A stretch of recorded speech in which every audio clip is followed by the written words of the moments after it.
neighbors, it's Brad here at eTrailer, and today we're taking a look at installing the Demco base plate on a 2024 Ford Maverick. Now this is what your base plate is going to look like when it's installed, and the great part about this one is it slides right in between the grill slats, so that means you don't really have to trim anything out to get this to fit, and it works actually around the shutters, so that's really nice. With other brands out there, Roadmaster has another option for the Maverick that actually looks very similar. But that installation's a little bit more involved. I will say they do have mounting brackets that makes it a little bit easier for mounting up the components, as I did kind of have to fabricate a little bit to get our 6-pole diode wiring as well as our breakaway switch mounted up. But overall, a very clean look. You know, as you're going down the road, this is kind of what it's going to look like. There's also caps included to keep any dust, dirt, corrosion, or road grime from building up in there. And when you are ready to tow your vehicle down the road, your arms just simply slide in, rotate, and then you'll put your linchpin in place. And once those are in place, you can get the rest of your components set up. And with your base plate, it's going to be the structural mounting point that goes to the frame of the vehicle, allowing you to tow it, but also you're going to get the spots to hook up to your safety chains as well. So as far as checking out this, it's something you're going to want to take a look at when piecing together your flat tow setup is going to be the height of your base plate in reference to the height of your hitch. So this one, for instance, comes in at right about 14.5 inches. And that's going to be the measurement that you're going to want that tow bar to be nice and level. So measure from the center of the hitch pin hole on your RV to the ground, compare that, and it should be within a 3-inch window. And that way your tow bar is going to be nice and level and be safe to tow down the road. If yours is a big difference, you might want to take a look at a high-low adapter to get that nice and leveled out. There's going to be 5 main components required when flat towing a vehicle. And the first one on the vehicle side is going to be the base plate. And that's going to structurally mount to the frame of the vehicle, creating the mounting points for a lot of your other components and allowing you to safely tow your vehicle down the road. Your connection point between your base plate and the hitch on the RV is going to be your tow bar. And that's just going to take it down the road just as the coupler of a trailer would be. Now going along with that, you also have safety cables. So in case of a disconnect, those cables are going to keep everything attached. Now, in case of a catastrophic disconnect, there's a breakaway switch, which is going to be required on any vehicle to have a braking system. And the breakaway switch is part of that. And that way, if a catastrophic disconnect happened, it's going to pull the cable, applying the brakes on the vehicle. That way, it's not rolling down the road. Now, our system that we have today is the Stay and Play Duo, which requires tapping into diode wiring. And diodes are generally going to be something that you're going to install on any modern flat tow system. And that simply just takes the light signal from the RV and sends it to the taillights on the towed vehicle, giving you your running lights, turn signals, as well as brake lights, keeping you safe and legal. Now this vehicle in particular, something else that you're going to want to pick up is a brake light relay. And that's just going to make sure that our signals don't get confused when we have our brakes applied as well as our turn signal, because it is a combined system. But other than that, that's going to be the basics to get you going down the road. Now when it comes to the installation of the base plate, this one isn't too tricky. As most base plates, you are going to be removing that fascia, and this one's no different. There's a little bit of trimming required, and the fascia on this vehicle is a little bit different just in the fact that you'll have this trim that goes on the headlight, and also you do need to be a little bit careful on the edges where the fascia meets the front fender. But I've done quite a few of these, so I can be able to walk you through that.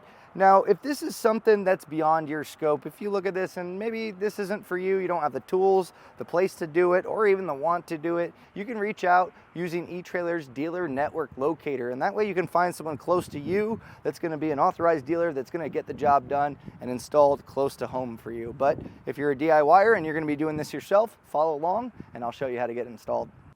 Now to begin our installation, we are going to be needing to remove the fascia to get our base plate installed, and there's quite a few steps that are essentially just getting this off. Now we'll begin with the hood open, and we're going to be removing 2 10mm bolts that are located right above the radiator cover here. So you'll see one here, and we're going to be removing quite a bit of hardware. So I recommend having a nice organized spot to keep all of this because chances are you're doing the rest of your flat tow components, and when you put it all back together, it's nice to have all your hardware. It'll make it a lot easier. Now there's also 2 more 10mm bolts that we're going to remove. And then there's 2 plastic push pins on this shroud here. And if you've never removed them, they're pretty easy. You can use a trim panel tool like I have here that makes it nice and easy, or a flathead screwdriver works really well. You'll see that there should be a slot somewhere to where you can pry up on that center. And once you get the center part popped up, if you kind of just pull on that, you should be able to separate the two, and then the whole thing will come out by itself. Now, if they do separate like that, just make sure you pull out that bottom one. It should be easy once that center part's out, and just keep those attached together. That way you'll have them ready for reinstallation. So we'll get this one as well as the one on the other side. Now, before we get this removed, you'll see that it is attached to this accordion style vent. So we'll go ahead and get that removed. And that's going to be just a series of clips here. This rubber kind of just goes around it, so I'm going to just peel this back a little bit. And then we can set this aside. Now we're going to head to each of our wheel well liners, and there's going to be a few screws as well as some plastic push pins. And this is essentially going to get us access to the bolts that attach the fascia to the front fender. And to accomplish this, 7mm socket and then your trim panel tool. So we'll go ahead and get these 3 done first. And obviously it's a pretty tight spot here, so if you don't have a right angle or an electric socket like or electric ratchet like I have, what you can do is hop in the vehicle, turn the steering wheel all the way to the right, and that's going to open this up for you.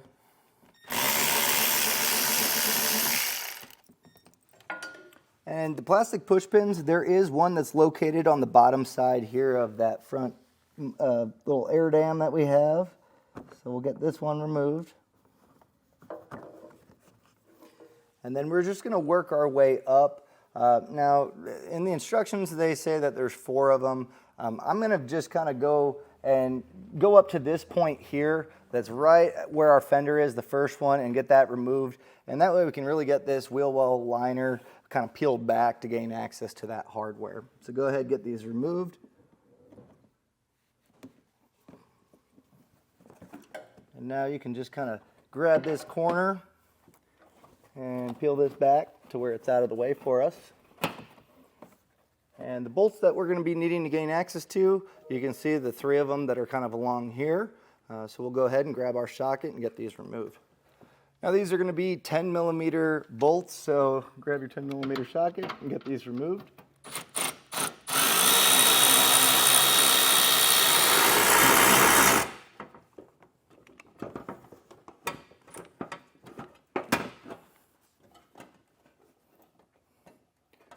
And once you get these 3 bolts removed, we're just going to repeat the same process on the other side of the truck.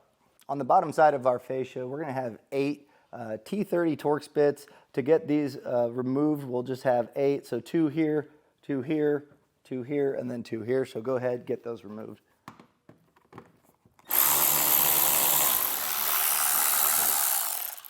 Now going over to where we removed the hardware on this front little air dam in front of the tire, you'll see that there's going to be 4 screws. These are also going to be a 7mm, so we'll go ahead and get these all removed.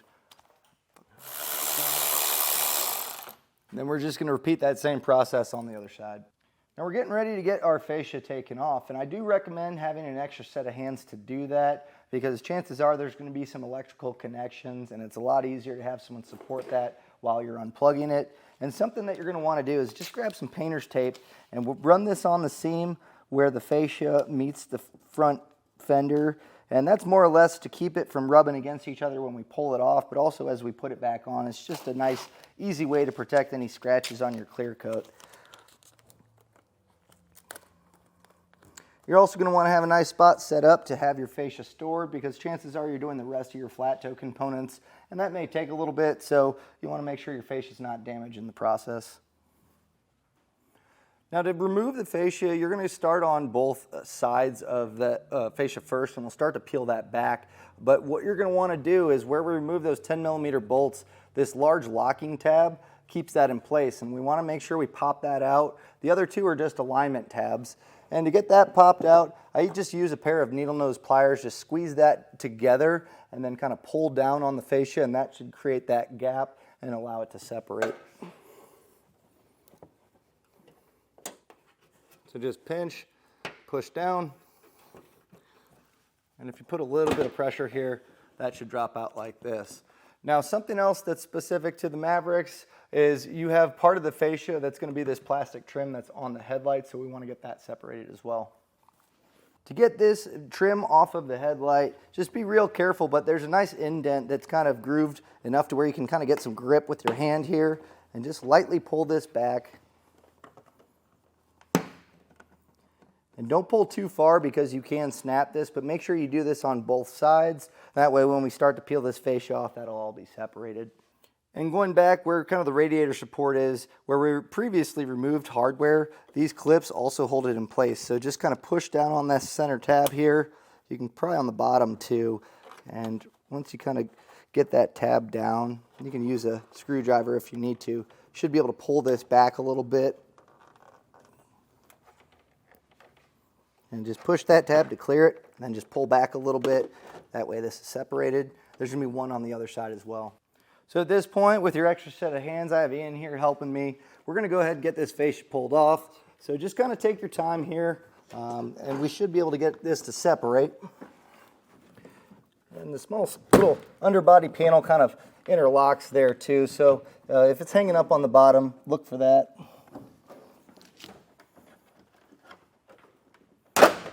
And there are clips kind of along the fascia, so if you need to, you can go ahead and just kind of pull those back. So as we pull this back, don't pull too far because chances are you'll have an electrical connection. So here on our passenger side, we have that here. So as we're supporting our fascia, we'll just push down on this tab, get that separated, and then we can set our fascia somewhere safe. On our driver's side, we have our PAD, which is pedestrian avoidance. This is just kind of mounted up with an 8mm screw, so first we'll get that removed.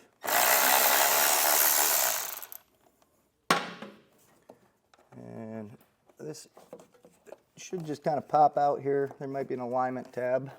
It sure is right here, so just kind of pry that back. And what we're going to do is get this unplugged.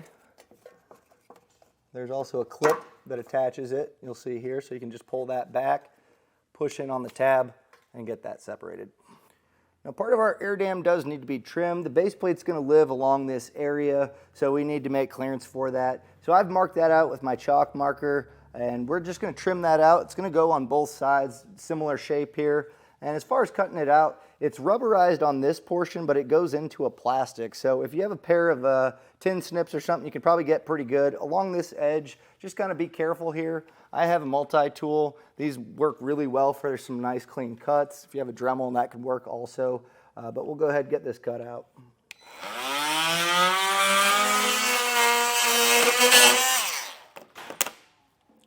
Where we unplugged our pedestrian avoidance, you're going to see right here we have this stud with a nut on there. And we're going to remove this one, and then on the other side there's going to be one identical to that. Just a 15mm deep well socket. We can get that removed. Now on our air cooler on the driver's side, you'll see this plastic wing. It's just a little bit of webbing here. We're going to need to cut this for clearance, and you may need to do it on the passenger side, but we can wait a little bit more until we get the base plate lined up to make any more additional trimming. But I just kind of mark this out. We'll get this notched out.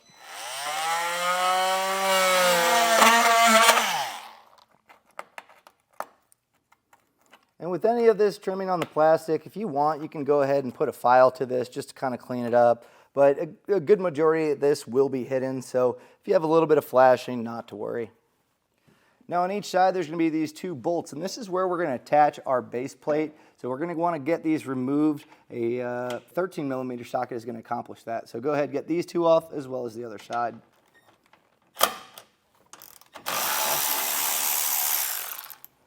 Now don't go too far with these because we're going to get our base plate mounted in place using these again. But before we do that, we're going to grab the Loctite that's included in the kit, and we're going to go ahead and put Loctite on our hardware. And from here on out, any of the new hardware that we're going to be putting on, or even some of the existing that attaches to the base plate, we're going to want to make sure we put this on there. That way long term, we'll torque this all down, but we don't want this to rattle loose. And obviously it's pulling your car down the road, so just a nice easy way to make sure that it's going to all stay in place. So now grab your base plate and your hardware, and you might want an extra set of hands here to help support it. It's a little heavy across the board, but we'll get our bolts just loosely put in place here on both sides, so they should line up with those holes. And now's a good time too to check to make sure if there's any clearance issues of trimming that we've done previous. If you need to add a little bit more trimming, you can absolutely go ahead and do that. Now we're eventually going to get the brackets mounted up to this hole here with the hardware and then where we took off that nut. But before we do that, we're going to be mounting up the PAD to that hole there, and we do need to drill out a hole. So I kind of marked it out where it needs to be, and we're going to be taking a 3/8 drill bit and drilling that out. So go ahead and get that drilled out.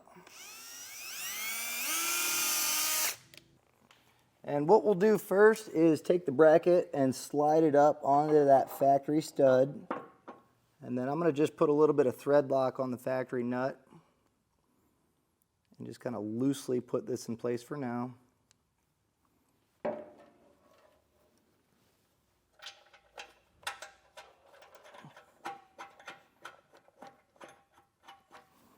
And then to get this in place, what we're going to do is take our bolt with a flat washer, and we'll slide this through here, but we'll put 2 more flat washers to create a spacer. And then again, we need to get this aligned here.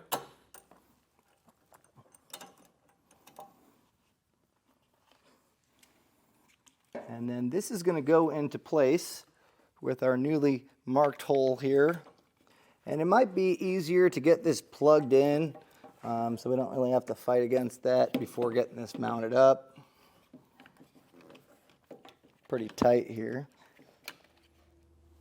And I found that this plastic alignment tab that we had originally is kind of causing this to not be able to bite down on here, so I'm just going to cut that off real quick. And with that taken off, that should allow us to get this lined up. And then we do want to make sure we have thread lock on there, so if you haven't put that on there already, go ahead and do that. And we're going to finish this up with a flat washer, a split washer, and then our nut. Now if you're having trouble here, as far as the bolt not going all the way through, you may need to pull out one of those washers just to give yourself a little bit more thread. And once you get that bracket in place, you're going to do the same thing obviously on the other side. And then from here, all that's left to do is torque down all the hardware. And the torque chart is going to be in the instruction manual, so just follow that accordingly with the hardware that you put in place. And then from here, that's going to really do it for the installation of the base plate. Now obviously we need to get our fascia put back on, but as I mentioned, we are going to want to get the rest of our flat toe components set up, as we're going to be running wires along here, and it's a lot easier to do that with the fascia off. So once I get all my flat toe components set up, we'll come back, I'll show you how to get that all put back together and how it looks. Now I've gone ahead and got our flat toe components set up. I do have them loose here because I ended up using the bracket and mounting it on the fascia. So once we get the fascia slid on, I'll be mounting all that up, but everything's at least ran. And something that we need to do is we have our safety cables, and these are going to loop around the base plate and then onto the frame of the truck. And that way, if all of this hardware was to fail, which I really don't think it will, this is going to be the last line of defense. It's going to keep that base plate attached to the frame of the vehicle. So what we're going to want to do is loop this around the base plate and then around the frame rail. And a good way to do that is to take the loop, go around the base plate this way, because this cable can get pretty cumbersome. And then as we loop this around the frame here, we'll have our quick links and we can make this all attached. And this is going to be just, again, a last line of defense. So what you can do is just loop this together with the quick link, and then if there's any excess that you need to get out of the way, you can just zip tie this wire up.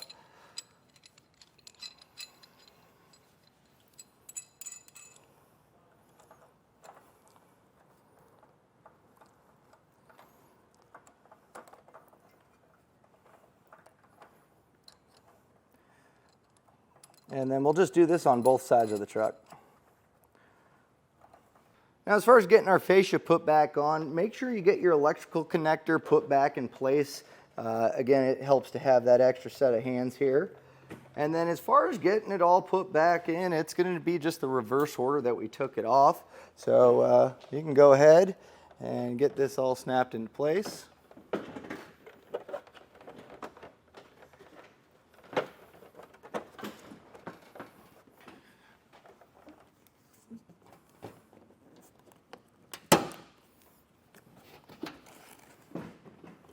And that was a look and installation of the Demco base plate on a 2024 Maverick. I'm Brad from eTrailer, and hopefully this helps get your base plate installed.